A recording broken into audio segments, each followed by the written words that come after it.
vamos na parte segunda, mundo espírita ou dos espíritos, e coube-nos o ponto 3, a forma e ubiquidade dos espíritos.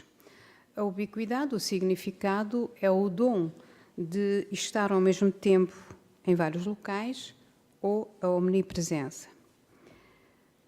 Allan Kardec pergunta aos espíritos, na questão 88, os espíritos têm uma forma determinada, limitada e constante? E os espíritos respondem, para vós não, para nós sim. O espírito é, se quiserdes, uma chama, um clarão ou uma centelha etérea. E a 88b, essa chama ou centelha tem cor? Os espíritos dizem, tem a coloração que para vós vai do colorido escuro e opaco a uma cor brilhante como a do rubi, intensificando-se ou não, consoante o espírito é ou mais ou menos puro. Nós não queremos ser de todo aquele clarão escuro, opaco. Todos estamos a caminhar para o aperfeiçoamento espiritual e queremos, sem dúvida alguma, e vamos ser, todos os que aqui nos encontramos, encarnados e desencarnados, vamos ser espíritos puros, cada um a seu tempo, portanto, vamos ser um dia, lá longe, vamos ser todos estrelas brilhantes. Então, Allan Kardec faz aqui uma pequena observação que diz assim, representamos normalmente os génios com uma chama ou com uma estrela na testa. Trata-se de uma alegoria que lembra a natureza essencial dos espíritos. Colocamo-la no alto da cabeça porque aí reside o centro da inteligência. Relativamente a esta questão, e como de hábito, Miramês diz-nos o seguinte, muitos tentam saber se os espíritos têm forma. Nós também gostaríamos de saber, gostávamos, não é? Preocupam-se com certos detalhes que escapam às suas possibilidades de sentir. Eles não têm forma da maneira que, de um modo geral, se concebe, por viverem na faixa diferente da vida física. Portanto, os espíritos estão numa outra dimensão, porque nós, encarnados, o espírito encarnado é a alma. Então, se tomarem alguma forma, os espíritos, para se fazerem reconhecidos, e aqui falamos da materialização, que às vezes os espíritos, e há muitos anos eles faziam isso, para as pessoas começarem a perceber um pouco mais. Então, diz Miramês que eles podem mudar imediatamente na hora que lhes for conveniente. Sua mente é, pois, uma força poderosa, o poder da mente, que nós também temos, mas que não exercitamos. Essa força poderosa que a tudo transforma, com as bênçãos da sabedoria e do amor, conquistada através dos Evos. Evos quer dizer eternidade, duração sem fim. Para Deus, o Espírito tem um esquema, tem uma forma concebida por Ele, imutável, na sua constituição divina. A vida do homem é um eterno perguntar. Normalmente, quem pergunta desconhece as leis de Deus que vigoram no universo. Nós já vamos conhecendo, já vamos aprendendo, nós que estamos aqui. Sabemos que nas regiões superiores não se pergunta. Certamente que os que vivem em regiões inferiores têm necessidades que são dispensadas nos planos elevados. Porém, todos caminham para a elevação espiritual, como dizíamos no início. Há regiões no espaço em que habitam espíritos de formas grotescas que tomam aparências de verdadeiros animais e vivem como tal. A vida dá-nos o que pedirmos na região em que estagiamos e nós, encarnados, não escapamos a essa lei. Como pensas, viverás. O espírito animalizado na carne não consegue transformá-la. No entanto, tem as aparências do reino em que vive e pensa. Nós temos a aparência e o pensamento daqueles que nos encontramos encarnados na Terra. Se estivéssemos em Marte, ou em Júpiter, ou noutro planeta qualquer, teremos, obviamente, a forma adequada ao planeta que habitamos, ao mundo que habitamos, porque há muitas moradas na casa do meu Pai, como nos diz Jesus, não é verdade? Então, a luz que nos circunda fala-nos com clareza de quem somos, pois, como diz o Evangelho, ninguém engana a Deus. Nós podemos tentar ludibriá-lo, mas não conseguimos, porque Ele conhece cada célula do nosso corpo, dos nossos pensamentos. As leis agem onde quer que seja, com a plenitude da sua força, dando-nos de acordo com o que somos e fazem-nos ser o que conquistamos. O que semearmos, colhemos, obrigatoriamente. Portanto, vale a pena semear o bem para que o bem seja a nossa colheita. A reencarnação é uma bênção para os espíritos inferiores que eles próprios desconhecem. Quantos de nós, por vezes, olhamos o espelho, não gosto de mim, tenho isto, não tenho cabelo, sou feia, sou bonita, sou assim, sou assado. Passo por esta prova difícil, passo por outra mais dolorosa e é uma bênção. É uma bênção divina. Porque nós necessitamos, muitas vezes, de passar por essas provas. E por isso, cada dia que nos olharmos ao espelho, pela manhã, eu amo-te. Digam, não tem mal nenhum. Porque se nós nos amarmos a nós próprios, nós conseguimos sair felizes para enfrentar um novo dia e poder dizer aos irmãos, eu amo-vos. Somos todos irmãos, somos centelha divina. Todos nós fomos criados por Deus, somos todos irmãos. A carne é uma esponja absorvente, continua Miramis, absorvente das mazelas quando isso acontece. Ela, a carne, é um esconderijo, senão um conforto para os prisioneiros da consciência. O corpo humano, para o espírito, é a bondade de Deus visível aos que não têm olhos para ver o que não se pode ver com os olhos da carne. Os espíritos não têm forma sob o ponto de vista que pensamos. No entanto, é uma chama divina, é uma luz que o dotou de todas as qualidades a serem desabrochadas, de modo a enriquecer a vida, lembrando o seu Criador. Todos nós fomos criados por Deus, como dizíamos, e temos todo o potencial para sermos as melhores criaturas do mundo. Só que Deus deu-nos o livre-arbítrio e muitas das vezes escolhemos o caminho errado. Há sempre dois caminhos, mas muitas vezes pelos prazeres da carne, pela dificuldade, ai não, eu vou por esta porta larga, a porta estreita custa tanto a passar, e vamos perdendo as oportunidades de limar as nossas arestas para nos aperfeiçoarmos. Então, posto isto, vamos à questão 89. Porque senão punhamos aqui a falar toda a noite e não pode ser. Então, os espíritos, esta questão 89, fala-nos da velocidade do espírito. Os espíritos gastam algum tempo para percorrer o espaço? E eles respondem, sim, fazem-no com a rapidez do pensamento. 89b.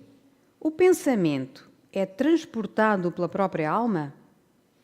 Quando o pensamento está em alguma parte, a alma também aí está, visto que ela pensa. O pensamento é um atributo. O que é que nos diz Miramis sobre esta questão? O espírito certamente gasta algum tempo para percorrer distâncias. No entanto, essa velocidade tem variações infinitas de acordo com a evolução da alma. Existem espíritos tão materializados que os seus meios de locomoção são os mesmos dos homens. Nós transportámo-los, eles vêm connosco. E estão aqui muitos que nós trouxemos por onde andamos. Muitos ficam agarrados, eles desencarnam e ficam agarrados à matéria, ficam agarrados ao trator, ao carro, à casa e depois trazem problemas, coitados, na sua ignorância, para aqueles que estão lá a viver agora e que a pertença desses bens já é de outro. E eles precisam dessa ajuda. Ouvirmos aqui, não estamos só a cuidar de nós, nós estamos a ajudar muitos dos irmãos que andam por aí vagueando, perdidos. É uma caridade que nós fazemos. Então, o que dizíamos, que esses meios de locomoção são os mesmos dos homens e, por vezes, bem piores, bem como há entidades altamente evoluídas que viajam grandes distâncias com velocidade do pensamento. Não podemos determinar uma velocidade igual para todos os espíritos, pois que cada um se encontra numa faixa evolutiva. É como que um degrau. Nós estamos num determinado grau, aqueles irmãos que andam nas trevas, que andam por aí a fazer desatinos, muitos deles sem saber como e porquê, eles estão num degrau diferente. Mesmo aqueles irmãos, e muitos de nós, alguns de nós que pertencemos ao voluntariado do Ninho da Mariazinha, ainda vivenciamos recentemente, quando da distribuição das sopas, dos alimentos, nós estamos a conviver com irmãos nossos que se encontram num degrau abaixo. Obviamente, nós não podemos ter a falta de caridade de maneira nenhuma, nós estamos ali com todo o amor, mas não podemos nos deixar envolver, entrar na sua faixa vibratória, porque senão saímos de lá mais contaminados. Portanto, nós temos que ter a nossa força, saber que estamos a fazer um trabalho de amor, e é nesse amor que os irmãos de luz nos envolvem, que estão connosco, e, portanto, é um trabalho lindíssimo. Mas isto só para podermos perceber na vida prática esse degrau em que esses irmãos se encontram. Eles um dia também serão estrelas, eles um dia, tal como nós, também serão luz, mas só estão ainda um pouquinho mais atrasados. Eles escolheram o caminho errado. Não são os coitadinhos, eles próprios se fazem coitadinhos, porque eles hoje há muitas oportunidades e Deus dá-nos imensas oportunidades de escolhermos o caminho correto. Mas lá está, nós vamos pelo caminho mais fácil, da negligência, do desleixo, enfim. Então, continuando, encontramos espíritos angélicos que escondem a sua própria iluminação para ajudar os que se encontram nas sombras, sendo que os seus poderes internos são os mesmos e podem, pelas forças adquiridas, conduzir muitas entidades, transportando-as das regiões inferiores para as casas de reajustamento espiritual. Lembramos aqui a nossa querida Rainha Santa Isabel de Aragão. Alguns de nós já sabemos que ela, à segunda-feira, lança suas redes para resgatar tantos e tantos irmãos em sofrimento. É o amor em ação. Ela é um espírito de luz, um espírito tão elevado que não se deixa contaminar e tem, obviamente, a seu lado muitos outros amores auxiliando. Um dia todos gostaríamos de estar ao lado dela para poder auxiliar também aqueles que ainda precisam de ser resgatados. E quantos de nós? Então, o transporte para as casas de reajustamento espiritual. Aqui é também uma casa de reajustamento espiritual. Quantos não são aqueles que têm sido ajudados e vão continuar a ser? Em determinados casos, eles usam meios de locomoção primitiva, desde que achem conveniência para tal.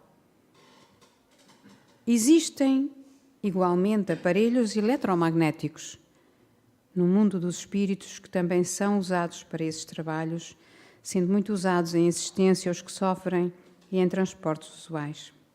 Se o espírito evoluído rasga os espaços e tem a velocidade do pensamento, podemos raciocinar como Deus está em toda a parte, permanentemente, e como Jesus está presente onde alguém se reúne em nome dele, em qualquer lugar na Terra. O espírito é uma chama divina, consciente, e o pensamento é seu atributo, cuja força pode levá-lo onde quer que seja, desde que tenha condições para tais viagens. O universo é uma casa grande, mas nem todos os espíritos podem andar nos departamentos desta casa de Deus. Existem muitos limites de acordo com a posição da alma na escala a que pertence. Há muitos espíritos que, ao desencarnarem, como dizíamos há pouco, não saem das casas onde viveram como encarnados. Outros ficam ligados aos despojos nos cemitérios e outros ainda ficam vagueando nas ruas e lugares que se afinizaram com os seus sentimentos. O ódio em demanda faz pesar o corpo espiritual, assim como a inveja, o ciúme, a maledicência, o orgulho e o egoísmo, de modo que a volitação fica difícil para essas entidades e os seus corpos ficam como chumbados ao solo terreno. O pensamento é uma propriedade elástica do espírito e os seus poderes ultrapassam as pálidas deduções dos homens. Dependendo de quem pensa, podem os pensamentos emitidos em determinados lugares trazer de volta à mente as imagens e impressões do ambiente que se deseja, deste modo, ficar sabendo o que se passa. O pensamento tem características físicas, químicas e eletromagnéticas. Tudo o que pensamos fica a bailar ao nosso redor. Nós projetamos para nós essa imagem. Portanto, se nós temos essa capacidade, o poder da mente, o poder do pensamento positivo, nós podemos pensar o bem. Eu quero muito ter aquela coisa, ou fazer aquela coisa. Eu vou pensando, é o poder da mente. É, sem dúvida alguma, uma capacidade que nós temos que explorar. Então, a força da mente dos espíritos superiores é como um verdadeiro milagre sob o comando da sua vontade. O poder da mente do espírito puro é sem limites, porém, mesmo dotado de todas essas conquistas, respeita, dentro da ordem do universo, os seus irmãos menores, que estão a passar por certas aprendizagens sob o controlo da dor. Todavia, há casos em que eles intervêm com a misericórdia de Deus em nome da mesma lei de justiça, ajudando aos que sofrem, quando a condição do sofredor pede esse amparo. Sofremos, liguemo-nos com eles, peçamos ajuda. Não é pelo facto de virmos aqui que têm uma varinha de condão e nos ajudam e nos tiram aquilo que nos... Não, nós temos uma palavra a dizer, nós temos que fazer a nossa parte. Eles fazem a deles. Agora, nós temos é que ter a humildade e pedir-lhes. Eles vêm, não duvidem. Eles ajudam-nos. Temos é que serenar, ouvir os seus conselhos no silêncio interior de cada um. Eles vêm e eles ajudem, não duvidemos disso. Então, quando a condição do sofredor pede esse amparo para que possa servir melhor, aproveitando a oportunidade difícil de ser granjeada, os recursos são diversos. e Deus é amor. A questão número 90, a última, fala-nos da consciência em viagem. O espírito que se transporta, pergunta Allan Kardec, de um lugar para o outro, tem consciência da distância que percorre e dos espaços que atravessa, ou é subitamente transportado para o lugar onde deseja ir? E os espíritos respondem: sucede uma coisa e outra. O espírito pode perfeitamente, se o quiser, inteirar-se da distância que percorre. Mas a noção dessa distância também pode desaparecer completamente, dependendo isso da sua vontade, bem como da sua natureza mais ou menos depurada. A força de vontade. O melhor sinónimo que se encontra para o espírito é a luz. Esta chama de vida pode percorrer distâncias vertiginosas sem perceber por onde passa. No entanto, se dispõe a analisar os pormenores dos caminhos, tem capacidade para isso, desde que a sua evolução permita. Como dissemos, tudo é possível quando o espírito tem as condições de pureza espiritual. E é neste sentido que Jesus desceu à Terra, em nome de Deus, deixando o Evangelho como herança e esquema divino, para que pudéssemos conquistar as qualidades de ouro, que são os dons imperecíveis da alma. A Terra ainda está classificada como um mundo de provas e expiações, e entre os mundos inferiores, pelos sentimentos inferiores dos homens. O homem geralmente é belicoso. As guerras são quistos encravados no planeta em que mora. No entanto, são reflexo do pensamento da própria humanidade. Cristo foi um sol que despontou nas sombras do mundo para libertar os homens de todas as calamidades, mas eles ainda não entenderam o seu verdadeiro amor para com os seus destinos. Ele deixou recursos para banirmos o monstro das incompreensões e fazermos desaparecer o ódio de todos os povos. O Evangelho como facho de luz. E os homens ainda não entendem o objetivo desse legado santo. Aquele que viver os seus preceitos poderá viajar em todas as direções do universo, sem contudo sair do corpo, gozando a felicidade do seu íntimo. Para terminar, do livro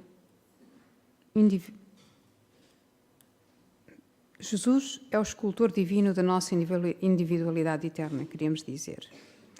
Com o martelo da dificuldade, modifica o bloco da ignorância em que jazem as nossas possibilidades de sublimação. Com o cinzel do sofrimento, estrutura-nos os mais altos destinos. Saibamos interpretar obstáculos, inibições, dores e provas, dissabores e lágrimas por benditos desafios ao nosso próprio burilamento. A terra é a nossa escola, a luta é o nosso caminho, o trabalho é a nossa lição, a experiência é o valor que adquirimos, o amor é a nossa bússola no infinito de recursos em que se nos movimenta a aprendizagem. A morte, ser-nos-á sempre o juízo imperturbável. E, sobretudo, não nos esqueçamos que, sendo o Evangelho o roteiro que abraçamos, Cristo é invariavelmente o nosso Mestre. Aceitemos desse modo a obrigação de fazermos o melhor que pudermos cada dia e, procurando Jesus em nossos pensamentos, palavras e ações, estejamos convencidos que Jesus nos encontrará para alcançarmos, enfim, a suprema paz da suprema alegria. E agora sim, este Espírito Emmanuel, do livro Vida e Caminho, por Chico Xavier. Que Jesus nos envolva na sua paz e a sua luz nos ilumine sempre. Que assim seja.